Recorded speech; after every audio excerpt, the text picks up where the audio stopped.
আলোচনা শুরুর আগে ছোট্ট করে এই প্রসঙ্গটা একটু ওয়াজাহাত করে দেই, একটু বিশ্লেষণ করে দেই, যাতে কোনো ভুল বোঝাবুঝি না হয়। বর্তমান সময়টা মিডিয়ার যুগ, প্রচার প্রচারণার যুগ, অস্বীকার করার কোনো উপায় নেই। এক সময় আমাদের ওলামায়ে কেরাম নিজেদের কোনো আলোচনা, নিজেদের কোনো বক্তব্য, নিজেদের কোনো বিষয় এটা সচিত্র ভিডিও ধারণ করাকে অনুমোদন করতেন না। এখনো এটা নিয়ে বিস্তর মত পার্থক্য আছে, বিতর্ক আছে। আমি সেই বিতর্কের দিকে সেই আলোচনা করব না। তবে মিডিয়ার প্রয়োজনে সঠিক কথাগুলো জাতির সামনে, বিশ্ববাসীর সামনে প্রচারিত হওয়ার স্বার্থে বৃহৎ প্রয়োজনে এখন বিভিন্ন মিডিয়ার মাধ্যমে, সামাজিক যোগাযোগ মাধ্যম, ইউটিউব, ফেসবুক সহ বিভিন্ন আধুনিক তথ্য প্রযুক্তির মাধ্যমে নিজেদের কথাগুলো মানুষের সামনে উপস্থাপন করাটাকে এখন ব্যাপকভাবে অনুমোদন করা হয়ে থাকে। এবং এইভাবেই এখন এমন ব্যাপক একটা পরিবেশ তৈরি হয়ে গেছে, সারা দেশের গ্রামে গঞ্জে, শহরে, নগরে, বন্দরে প্রতিটা মাহফিলেই ব্যাপকভাবে বয়ান এবং আলোচনা ভিডিও রেকর্ড হয় এবং এরপরে এগুলো প্রচারিত হয়। তো স্বাভাবিকভাবে এগুলো ভালো নিয়তে, সৎ উদ্দেশ্যে, দ্বীন প্রচারের স্বার্থে ওলামায়ে কেরামের কথাগুলো জাতির সামনে উপস্থাপন করার প্রয়োজনেই এগুলো হয়ে থাকে। এই হিসাবে এটা একটা ভালো উদ্যোগ বলা যায়। কিন্তু সমস্যা হলো, সবাই যে ভালো উদ্দেশ্যেই করে তার কি নিশ্চয়তা? কিছু কিছু মানুষের কর্মকৌশল, এক্ষেত্রে তাদের কর্মপদ্ধতি এটা বিপজ্জনক এবং এর মাধ্যমে মাহফিলগুলোর এবং ওলামায়ে কেরামের ভাবমূর্তি ক্ষুণ্ণ হচ্ছে। 1 ঘন্টা 1.5 ঘন্টা আলোচনা হচ্ছে, এই আলোচনা রেকর্ড হচ্ছে, রেকর্ড হওয়ার পর এটা প্রচার হচ্ছে। সম্পূর্ণ বয়ান প্রচার হচ্ছে এমন খুব কম। এই 1.5 ঘন্টা আলোচনা থেকে 5 মিনিট, 10 মিনিট, 15 মিনিটের বিভিন্ন বক্তব্য এটাকে কেটে কেটে প্রচার করা হচ্ছে। আপনারা ঠিক বলার দরকার নেই, সব কথার মধ্যে আপনারা হাত দিয়েন না। কথা যেটা বলতেছি অনুধাবন করার চেষ্টা করেন। আবার কয় ঠিক অভ্যাস হয়ে গেছে আর কি আমাদের সব কথায় সমর্থন জোগানো। তো যাই হোক, এইটা একটা সমস্যা।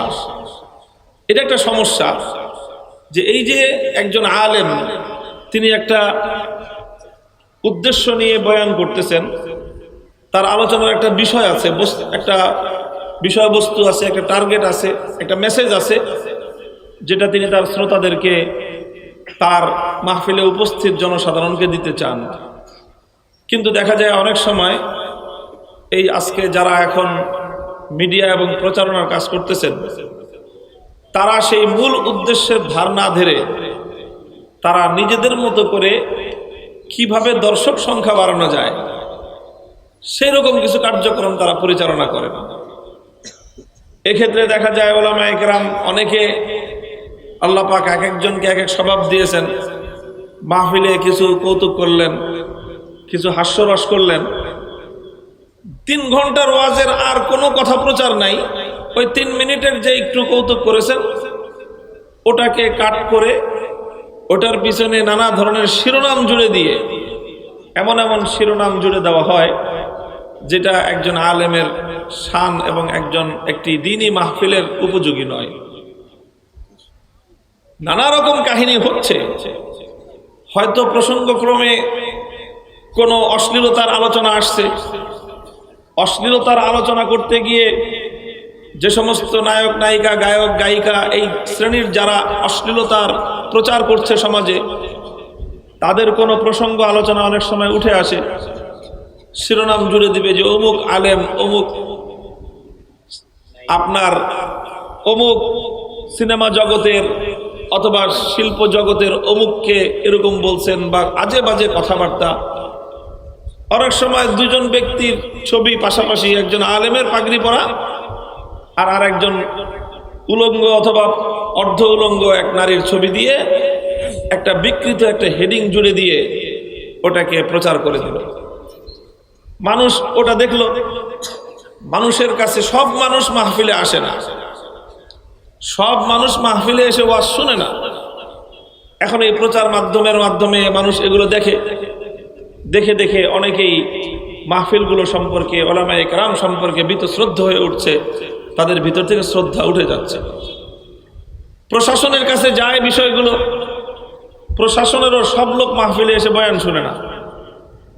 তারা এই সকল ইউটিউবের বক্তব্যগুলোর শিরোনাম এবং এখানকার কাট করা কথাগুলো থেকে ওলামায়ে কেরামের ব্যাপারে, মাহফিলগুলোর ব্যাপারে তারা নানা ধরনের নেগেটিভ এবং নেতিবাচক ধারণা অর্জন করছে এবং বিভিন্ন পদক্ষেপ নিচ্ছে। এই জন্য প্রচার তো হওয়া ভালো, কিন্তু কে প্রচার করবে, প্রচারের নীতিমালা কি হবে, কে এটাকে এডিট করবে, কে এটাকে দেখে অনুমোদন দিয়ে দিবে, এই জবাবদিহিতার বাইরে কোনো প্রচারণা চলতে পারে না। জবাবদিহিতার বাইরে কোনো প্রচারণা হতে পারে না।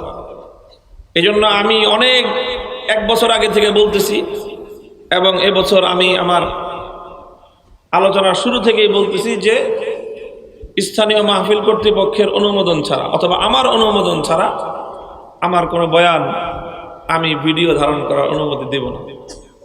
আমার উদ্দেশ্য এটাই, অন্য কোনো উদ্দেশ্য না। তো এই জন্য এটা আগে থেকে উদ্যোগ নিয়ে যোগাযোগ করে, কে আপনি, আপনার পরিচয় কি, আপনার এডিটর কে, আপনার এই বয়ানগুলো কার তত্ত্বাবধানে এডিট হচ্ছে, আপনি কোনখান থেকে বাদ দিচ্ছেন, কোনখান থেকে জুড়ে দিচ্ছেন, যেখান থেকে বাদ দিচ্ছেন সেটা কেন বাদ দিচ্ছেন, যেটুকু জুড়ে দিচ্ছেন সেটুকু কেন জুড়ে দিচ্ছেন, এই সকল বিষয়গুলোর জবাবদিহিতা এবং এর একটা সুন্দর শৃঙ্খলা থাকা উচিত। এবং আমি মনে করি যে ব্যাপকভাবে ওলামায়ে কেরামের এই ব্যাপারে সচেতনতার প্রয়োজন, মাহফিলগুলোর সচেতনতার প্রয়োজন। আজকে এই জাতির সত্য কথা জাতির সামনে তুলে ধরবার যতগুলো মাধ্যম ছিল সব টুটি চেপে হত্যা করে ফেলা হয়েছে। এখন শুধু জাতির আশা ভরসার সর্বশেষ দুটো জায়গা আছে, একটা হলো জুমার মসজিদের মিম্বার, আর একটা হলো ওয়াজ মাহফিলের মঞ্চ। এই জায়গাগুলো থেকে সত্যের কথা, ইসলামের কথা, দেশ এবং জাতির স্বার্থের কথা যেভাবে উচ্চারিত হয়, মসজিদের মিম্বার, মাহফিলের মঞ্চ ছাড়া তৃতীয় কোনো জায়গা এখন আর নেই। সব জায়গা নিয়ন্ত্রিত। এখন ইসলাম বিদ্বেষীরা তারা লক্ষ্য করছে বাংলাদেশের সামাজিক প্রেক্ষাপটে এই মাহফিলগুলোর বিপুল ভূমিকা রয়েছে। সারা বাংলাদেশ জুড়ে এই যে অক্টোবর মাস থেকে মাহফিল শুরু হয়ে গেছে, এপ্রিল মাস পর্যন্ত বাংলাদেশের ইনশাআল্লাহ এমন কোনো গ্রাম পাওয়া যাবে না যেই গ্রামে মাহফিল না হবে। প্রতিটি গ্রামে মাহফিল হচ্ছে, ওলামায়ে কেরাম দ্বীনের কথাগুলো বলছেন, হকের আওয়াজ উচ্চারিত হচ্ছে, সত্যের কথাগুলো সেখানে বলা হচ্ছে। সত্যের কথা যাদের গাত্রদাহের কারণ হয়, হকের আওয়াজ যাদের মধ্যে অ্যালার্জির চুলকানির উপদ্রব তৈরি করে, তারা চায় যে কোনো উপায়ে এই মাহফিলগুলোর কণ্ঠরোধ করতে, এগুলোকে নিয়ন্ত্রণ করতে। আর এই নিয়ন্ত্রণ, সেন্সরশিপ আরোপের জন্য পরিকল্পিতভাবে তাদের মধ্য থেকেই নানা ধরনের উদ্যোগ নেওয়া হচ্ছে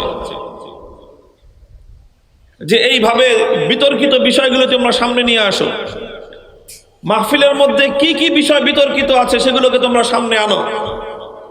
তাদের মাধ্যমে মাহফিলগুলো রেকর্ড করায় সেখান থেকে বিভিন্ন বিষয়কে বিচ্ছিন্ন করে, কাটিং করে করে যেন মাহফিলগুলোর উপর নিয়ন্ত্রণ আরোপ করা যায়, এজন্য এই তৎপরতা চলছে। গত বছর ব্যাপক এটার উপরে তারা কাজ করেছে, ব্যাপক কাজ করেছে তারা। তো কাজেই আমাদের হুঁশিয়ার এবং সতর্ক না হলে আগামী দিনে দ্বীন এবং ইসলাম বড় ক্ষতির সম্মুখীন হয়ে যাবে। এই ওয়াজ মাহফিলগুলো যদি নিয়ন্ত্রণ করে ফেলে, এখানেও যদি কথা বলবার জন্য কোন কথা আমরা বলবো, কোন কথা আমরা বলবো না, যাদের মধ্যে দ্বীন এবং শরীয়ত সম্পর্কে ন্যূনতম কোনো জ্ঞান নেই, এটাই আমাদের বাংলাদেশের প্রশাসনের সার্বিক চিত্র। এটা এদেশে যারা প্রশাসন চালায়, প্রশাসনে চাকরি করবার জন্য তার কোরআন সহি আছে কিনা এটা দেখা হয় না। বিসিএস এ চাকরি পাওয়ার জন্য শরীয়ত সম্পর্কে তার কোনো জ্ঞান আছে কিনা এটা জানা হয় না।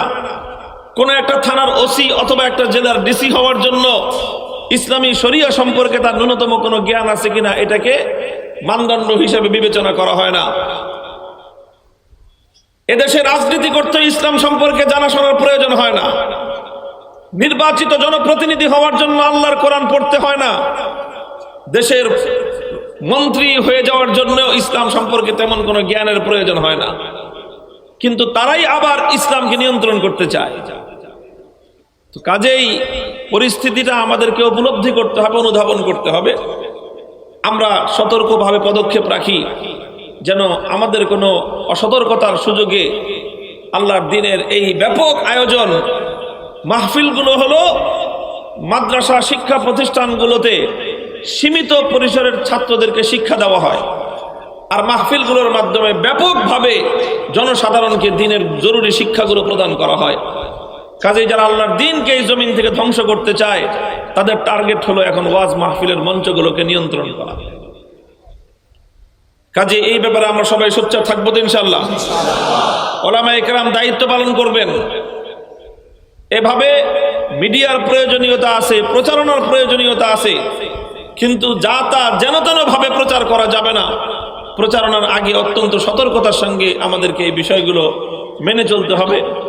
যারা আজকে এসেছিলেন অনেক আশা নিয়ে রেকর্ড করবেন, তারা হয়তো এই নিয়ম আগের থেকে জানেন নাই, জানার প্রয়োজনীয়তা অনুভব করেন নাই।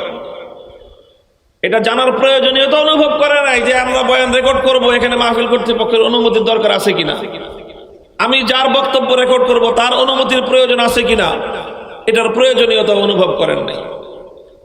এই অবস্থা, এটার অবসান হওয়া দরকার। ওলামায়ে কেরাম আপনারা যারা বয়ান করেন, যারা মাহফিল করেন, মাহফিলের ইন্তজামিয়া দায়িত্বে যারা থাকেন, তাদের সকলকে আগামী দিনে এই বিষয়গুলোতে সতর্ক পদক্ষেপ রাখার জন্য আমি উদাত্ত আহ্বান জানালাম।